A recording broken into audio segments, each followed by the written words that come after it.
पंतप्रधान नरेंद्र मोदींच्या हस्ते उद्या मुंबईमध्ये शिवडी न्हावा शेवा अटल सेतूचं लोकार्पण।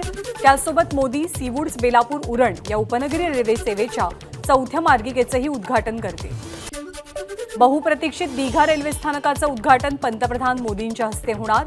उरण रेल्वे मार्गिकेचंही उद्घाटन मोदी करतील, रेल्वे अधिकाऱ्यांची माहिती।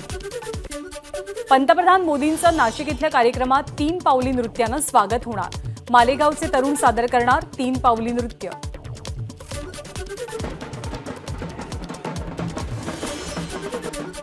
बहुप्रतीक्षित वर्धा यवतमाळ नांदेड रेल्वे मार्गाचं लोकार्पण सोहळा रद्द। सोहळा वर्धा की कळंब रेल्वे स्थानकावरती घ्यायचा या वादातनं सोहळा रद्द झाल्याची माहिती। नरेंद्र मोदींच्या नाशिक दौऱ्याच्या नियोजनात छगन भुजबळ अलिप्त। छगन भुजबळांसह पदाधिकारी आणि कार्यकर्त्यांनी पाठ फिरवली। 12 जानेवारीतील नाशिकमध्ये तपोवन मैदानात 27वा युवा महोत्सव, राष्ट्रीय युवा महोत्सव पंतप्रधान मोदी उद्घाटन करणार। युवा महोत्सवात श्रीरामाचा नाशिकमधला संपूर्ण प्रवास चित्रांच्या माध्यमातून पाहता येणार। 27व्या राष्ट्रीय युवा महोत्सवासाठी नाशिक सजलं, शहरभरात विद्युत रोषणाई। पंतप्रधान नरेंद्र मोदींनी सिंदखेड राजा येथे जिजाऊंना वंदन करण्यासाठी यावं। जिजाऊंचे वंशज आणि मराठा सेवा संघाचं पंतप्रधान मोदींना आवाहन। मोदींच्या दौऱ्याच्या पार्श्वभूमीवर काळाराम मंदिर परिसरात कडेकोट बंदोबस्त। उद्या मोदी काळाराम मंदिरात दर्शन घेणार।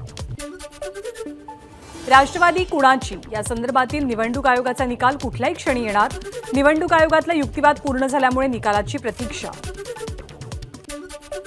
मोदी महाराष्ट्रात येतात म्हणजे निवडणुका आल्यात। मोदी काळाराम मंदिरात जाणार आहेत। जिथे शिवसेना जाणार तिथे मोदी पण जातात।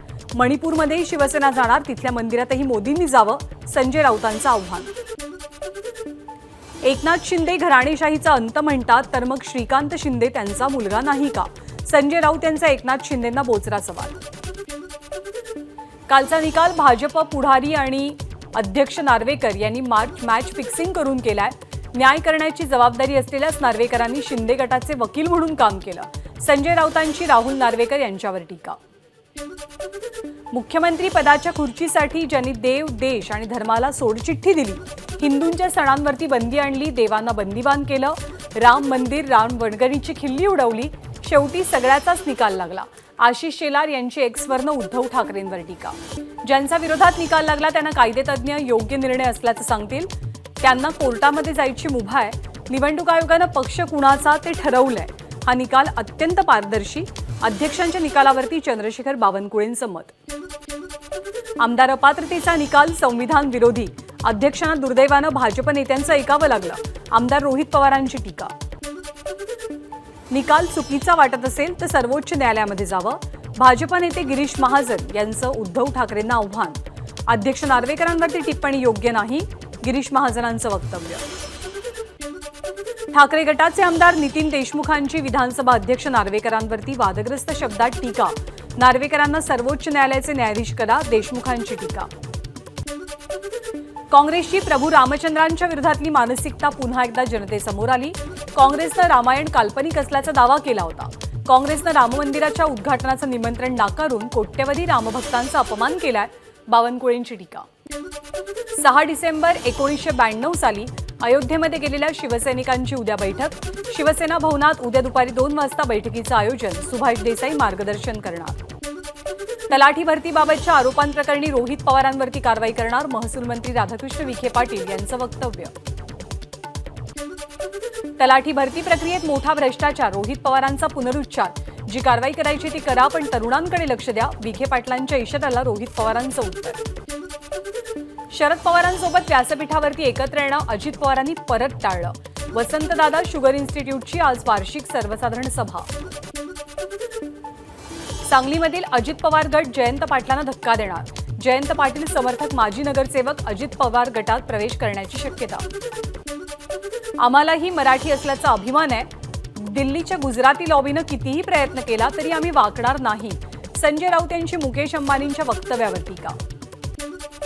तुमची कंपनी गुजराती असेल तर बोऱ्या बिस्तरा गुंडाळा आणि गुजरातला जा, मनसेचे नेते संदीप देशपांडेंची अंबानींवर टीका। दापोलीमधल्या साई रिसॉर्ट पाडण्याच्या नोटिसीला हायकोर्टाची स्थगिती। तुर्तास रिसॉर्टवर कोणती कारवाई करू नये, हायकोर्टाचे आदेश। सर्वोच्च न्यायालयाकडून नवाब मलिकांना मोठा दिलासा. मलिकांच्या वैद्यकीय कारणास्तव दिलेल्या जामिनाला 6 महिन्यांची मुदतवाढ. एसटी महामंडळाच्या कर्मचाऱ्यांचे पगार अजूनही रखडलेले. सरकारकडून एसटी महामंडळाच्या खात्यात रकमेची पूर्तता नाही. आजपासून एसटीची सुरक्षितता मोहीम. विना अपघात प्रवासी वाहतूक करणाऱ्या चालकांचा सत्कार होणार. मुंबई पुणे एक्सप्रेस वेवरती आज 2 तासांचा ब्लॉक. गॅन्ट्री बसवण्याच्या कामासाठी दुपारी 1:30 ते 3:30 वाजेपर्यंत ब्लॉक. या कालावधीत पळसपे हद्दीतील मुंबईकडे येणाऱ्या वाहनांसाठी पर्यायी मार्ग. उद्या सिंदखेड राजा इथे राजमाता जिजाऊंचा 426वा जन्मोत्सव. प्रशासन आणि मराठा सेवा संघाकडून जोरदार तयारी. सुनील केदार यांच्या अडचणीत वाढ होण्याची शक्यता. सुनील केदार यांच्या शक्तीप्रदर्शनातील वाहनं बेकायदेशीर कृत्यांमधल्या माफियांशी संबंधित असल्याची पोलिसांना शंका. काँग्रेस नेते सुनील केदार आणि त्यांच्या कार्यकर्त्यांच्या विरोधात गुन्हा. तुरुंगातनं बाहेर पडल्यानंतर विनापरवानगी रॅली काढून वाहतूक कोंडी केल्याचा आरोप. उजनी धरणात केवळ 10% पाणीसाठा शिल्लक. तर सोलापूरमध्ये पाण्याची नासाडी करणाऱ्यांवरती 500 रुपयांचा दंड आकारला जाईल. राज्यात थंडीचा कडाका वाढणार. हवामान विभागाचा अंदाज. तापमानात 5 अंश सेल्सिअसने घट. आजपासून पावसाचा जोर कमी होण्याची शक्यता. लोणावळा ते पुणे दरम्यान आता दुपारच्या वेळेतही लोकल धावेल. सोमवारपासून लोकल सेवेला सुरुवात केली जाईल. पुसेगाव येथील प्रख्यात सेवागिरी महाराजांची रथयात्रा. यात्रेला राज्यभरातले भाविक हजेरी लावतात. रथयात्रेला भाजप नेते खासदार उदयनराजे यांची सुद्धा उपस्थिती. पुसेगाव बैलगाडी शर्यतीला गालबोट. शर्यतीदरम्यान बैलगाडी खाली आल्यामुळे एका युवकाचा मृत्यू. यवतमाळमध्ये पार्किंगच्या वादातनं इसमाची हत्या. मारेकरी पती पत्नीला अटक. वाढत्या गुन्हेगारीला आळा घालण्यासाठी कोल्हापूर पोलीस ॲक्शन मोडवर. अतिरिक्त पोलीस अधीक्षक जयश्री देसाई यांचं राजेंद्रनगर परिसरामध्ये सर्च ऑपरेशन. केंद्र शासन आणि जागतिक बँक यांच्या संयुक्त विद्यमानं साताऱ्यातल्या आदर्श गावात अटल भूजल योजनेअंतर्गत माहिती शिक्षण आणि संवादाचं आयोजन. नांदेड जिल्ह्यातील तीर्थक्षेत्र माळेगाव इथल्या खंडोबाच्या यात्रेला उत्साहात सुरुवात. दर्शनासाठी भाविकांची मोठी गर्दी. अयोध्येमध्ये 7,000 किलोंचा शिरा तयार केला जाणार. प्रसिद्ध शेफ विष्णू मनोहर विक्रम प्रस्थापित करणार. विश्व हिंदू परिषदेकडनं राम नाम जप करण्यासाठी राम मंत्र बँक ॲपची निर्मिती. ॲपमध्ये राममंत्र लिहिता आणि ऐकता येतो. सिंगापूरपेक्षा अयोध्येचा विमान प्रवास महाग. एकेरी मार्गासाठी 20,000चा दर.